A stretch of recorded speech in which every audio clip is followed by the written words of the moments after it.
Entitled family tries to steal my college fund for my golden child brother's wedding. I never thought I'd be the one sharing my story, but after reading so many posts about entitled families, I realized that my own situation might resonate with some of you. My story is about betrayal, favoritism, and how one person, my rich uncle, became my saving grace when my parents and golden child brother tried to ruin my future. To start, I grew up in a household where my older brother was the golden child. You know the type. Everything he did was perfect, every mistake was overlooked, and every need was met, even when it meant sacrifices for everyone else. That everyone else was me. My parents always put my brother's needs above mine. It didn't matter if I was struggling or if I needed support. All their energy and resources were directed toward him. Let me give you an example. My brother was an average student at best, but my parents decided to spend thousands on tutoring and extra courses for him. When it came to me, I was a straight A student, yet they never once thought about helping me in the same way. In fact, they barely acknowledged my accomplishments, but it didn't stop at academics. My brother wanted to go on fancy trips, get the newest gadgets, and throw expensive parties. My parents made sure he had all of that. Meanwhile, I was left with hand-me-downs and never got any sort of financial support for things that mattered, like extracurricular activities or even basic school supplies. Their justification: your brother is older, and he needs these things to get ahead in life. You're smart, you'll be fine. But the worst betrayal was yet to come. While my parents were obsessed with my brother, my uncle, my mom's older brother, was the only one who ever really paid attention to me. He was a wealthy, self-made man who had lost his wife a few years back, and he only had one daughter, my cousin. She and I were close, almost like siblings, especially after my aunt passed away. We were the ones there for my uncle during the toughest times, not my parents or brother. My uncle was like a father to me, something I desperately needed. When my aunt passed away, my parents and brother didn't even attend the funeral. Their excuse: my brother had an important soccer game that weekend. Yes, you read that right. They prioritized a meaningless high school soccer game over supporting a family member in mourning. My dad, naturally, had to be there for my brother, and my mom, ever the loyal one to her golden child, tagged along. I was horrified.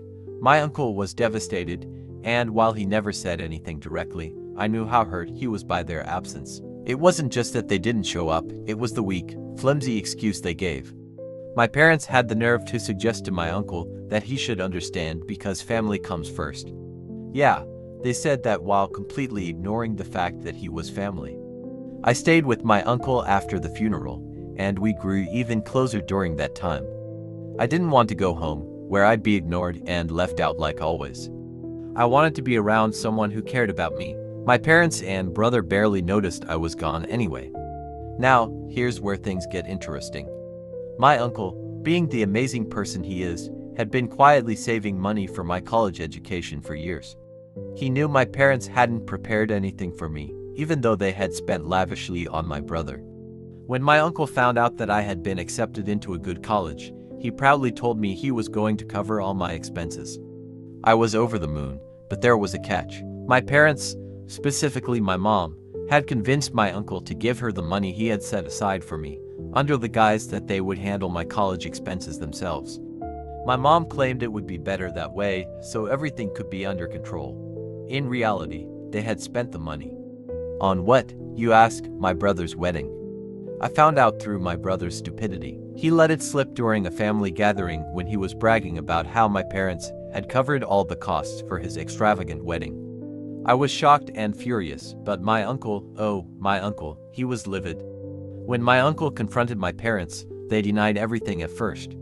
They tried to brush it off, saying that the money was family money and that my brother needed it more at the time. They actually had the gall to tell my uncle that since I was so smart, I could probably get scholarships and didn't need the college fund as much.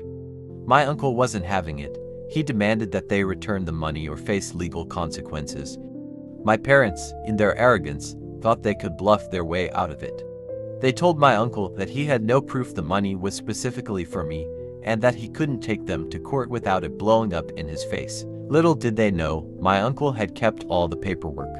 Every check, every transaction was meticulously documented. My uncle wasn't just rich, he was smart, and he always planned ahead. When my parents received the court papers, they were shocked. They tried to reason with my uncle, saying that legal action was unnecessary, but it was too late. My uncle was done with their excuses. Long story short, they lost the case, and the money was returned to me. When I turned 18, my uncle offered me something incredible. He asked me to come live with him and my cousin until I was ready to move into my college dorm. My parents, predictably, didn't care. They were too wrapped up in my brother's life to even notice I was gone. Living with my uncle was like a dream. For the first time in my life, I felt like someone truly cared about my future.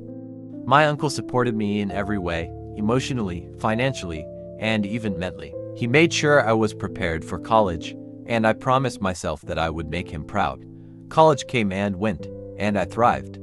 Thanks to my uncle's support, I graduated with honors and landed a great job right out of school. I worked hard, but I knew I couldn't have done it without him. And I always kept my promise to make sure he lived the rest of his life comfortably, without worrying. It's been a few years since all of that drama went down. I'm now working a job that pays well, and I've managed to buy a house with my uncle. We went 50-50 on it, though my uncle insisted I save my money for the future. He's still incredibly selfless, even after everything he's done for me.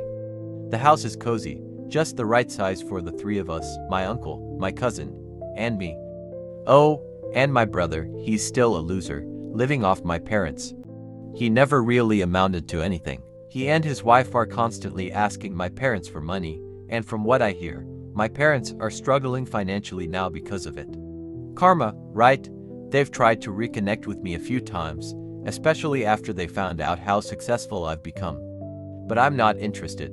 I don't need people in my life who only care when it benefits them. There's one more update I want to share. My cousin, who's been like a sister to me through all of this, is getting married soon. Her fiancé is a great guy, and I couldn't be happier for her. My uncle, though, is feeling a bit sad that she's going to be moving out. But the good news is that she won't be far, just a short drive away, so she can visit him whenever she wants. We've built a solid family, the three of us. It's not traditional, and it's certainly not what my parents envisioned for me, but it's a family that's built on love, respect, and mutual support. I couldn't ask for anything more. And as for my future, I'm just focusing on living my best life, making sure my uncle is taken care of, and being there for my cousin as she starts her new life. I owe them everything, and I'll never forget how they saved me from my parents' selfishness. To anyone reading this who's been in a similar situation, you don't owe your toxic family anything. Find the people who truly care about you and hold on to them. That's what family really is.